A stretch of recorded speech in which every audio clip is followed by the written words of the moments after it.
لیکن وہ پھر بھی مجھے مارتی ہے اور ظلم کرتی ہے۔ وہ بیٹا اپنی ماں کی باتوں پر یقین نہ کرتا اور اپنی ماں پر ہاتھ اٹھاتا، ماں کو اتنا مارتا کہ وہ ماں کے لیے چلنا پھرنا مشکل ہو جاتا۔ لیکن وہ ایک ماں تھی، اس کے دل اور زبان سے کبھی اپنی بیٹے کے لیے بد دعا نہ نکلتی تھی، بلکہ وہ ماں اپنے بیٹے کے لیے دعا کرتی کہ اے اللہ میرے بیٹے کو ہدایت دے اور عقل دے، اس کے دل میں میری محبت پیدا کر دے، اے اللہ میرے بیٹے کو نیک راستے پر چلنے کی توفیق دے۔ وہ بگڑا ہوا بیٹا اپنی بیوی کی باتوں میں آ کر اپنی ماں کو مارتا اور اپنی ماں سے کہتا، مجھے پتا ہے تم وہ ناگن ہو جو زہر اگلتی ہے، مجھے پتا ہے کہ تم میری بیوی کو پسند نہیں کرتی، تو جھوٹ بولتی ہے اور مجھے میری بیوی کے خلاف کرتی ہے کہ تیری بیوی نے مجھ پر ظلم کیا ہے، لیکن تو جھوٹ بولتی ہے۔ وہ بیٹا کبھی بھی اپنی ماں کی باتوں پر یقین نہیں کرتا تھا۔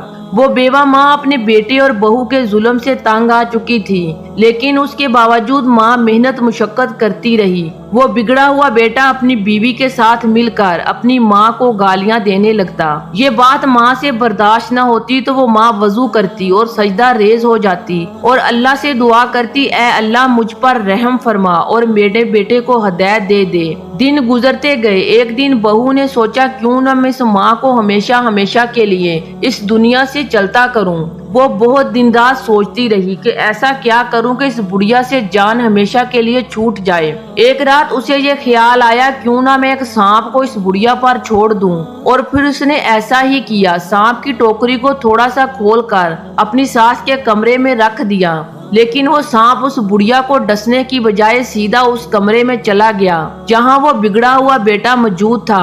سانپ دیکھ کر وہ بیٹا خوف سے ماں کو پکارنے لگا۔ سانپ نے نہ ماں کو کچھ کہا اور نہ ہی بیوی کو کچھ کہا۔ سانپ نے صرف اس نوجوان بیٹے کو ڈس لیا۔ جب سانپ نے اس بیٹے کو ڈسا تو وہ تڑپنے لگا اور تڑپ تڑپ کر مر گیا۔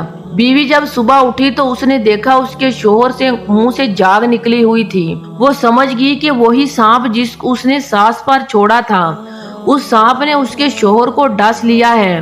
وہ زور زور سے رونے لگی اور چیخنے چلانے لگی کہ میرا شوہر مر گیا۔ اس کی ساس نے جب سنا تو دوڑتی ہوئی آئی اور دیکھا کہ جوان بیٹا مر چکا تھا۔ سانپ کے زہر کی وجہ سے اس لڑکے کا پورا جسم نیلا ہو گیا تھا۔ اس لڑکے کی چہرے کی حالت اتنی خراب ہو چکی تھی کہ کوئی بھی شخص اس کے چہرے کو دیکھنا پسند نہیں کر رہا تھا۔ خیر کسی نہ کسی طرح اس کو دفن کر دیا گیا۔ ماں تو ماں ہوتی ہے، ماں کے دل کو سکون نہیں آ رہا تھا۔ وہ بیوی جو اپنی ساس کو مارنا چاہتی تھی، اس کا شوہر اس دنیا سے چلا گیا۔ شوہر کے انتقال کی وجہ سے وہ خوبصورت عورت کا ذہنی توازن خراب ہو چکا تھا، لیکن وہ ماں اپنے بیٹے کو ہر وقت یاد کرتی اور روتی رہتی تھی۔ ایک رات ماں کے خواب میں وہ بیٹا آیا اور پھر ماں نے کیا دیکھا کہ بیٹا ایک ویران کمرے میں ہے۔ کمرے میں ہر جگہ کانٹے اگے ہوئے ہیں، ان کانٹوں کے درمیان بیٹے کی قبر ہے۔ اس کی قبر میں آگ جل رہی ہے اور وہ آگ آسمان سے باتیں کر رہی ہے، اور وہ آگ دنیاوی آگ نہیں بلکہ جہنم کی آگ ہے۔ پھر ماں نے کیا دیکھا کہ بیٹے کی قبر پھٹی اور قبر سے ایک انسان نما سانپ باہر نکلا، یعنی اس کا آدھا جسم سانپ جیسا تھا اور آدھا جسم انسان کی طرح تھا۔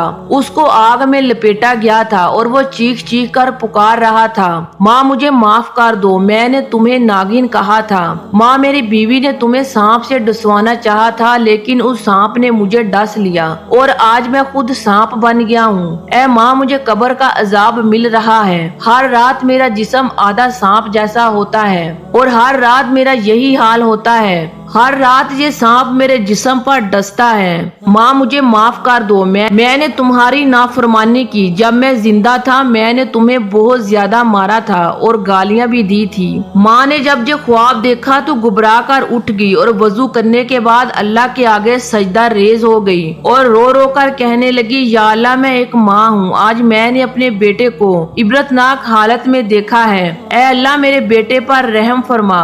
ماں کی دعا ضرور قبول ہوتی ہوتی ہے لیکن ابھی قدرت کو اور انتقام لینا تھا۔ وہ ماں ہے، وہ ضرور اللہ کو راضی کر لے گی۔ پیارے دوستو، ہمیں اس سے یہ سبق حاصل کرنا چاہیے کہ والدین کی دعا میں بہت طاقت ہوتی ہے۔ اپنے والدین کی خدمت کرنی چاہیے اور والدین کی دعائیں لینی چاہیے۔ اپنے والدین پر ظلم کر کے، ان کو تنگ کر کے ان کی بد دعائیں کبھی نہ لیں۔ اللہ ہم سب کو اپنے والدین کی خدمت کرنے اور ان سے اچھا سلوک کرنے کی توفیق عطا فرمائے، آمین یا رب العالمین۔ امید کرتی ہوں آج کی ویڈیو آپ کو پسند آئی ہوگی۔ ویڈیو کو لائک اور شیئر ضرور کیجیے گا۔ اسلامک ویڈیو دیکھنے کے لیے ہمارے چینل کو سبسکرائب کریں اور بیل آئیکن کو ضرور پریس کریں تاکہ ہر نئی آنے والی ویڈیو کا نوٹیفیکیشن سب سے پہلے آپ کو ملے۔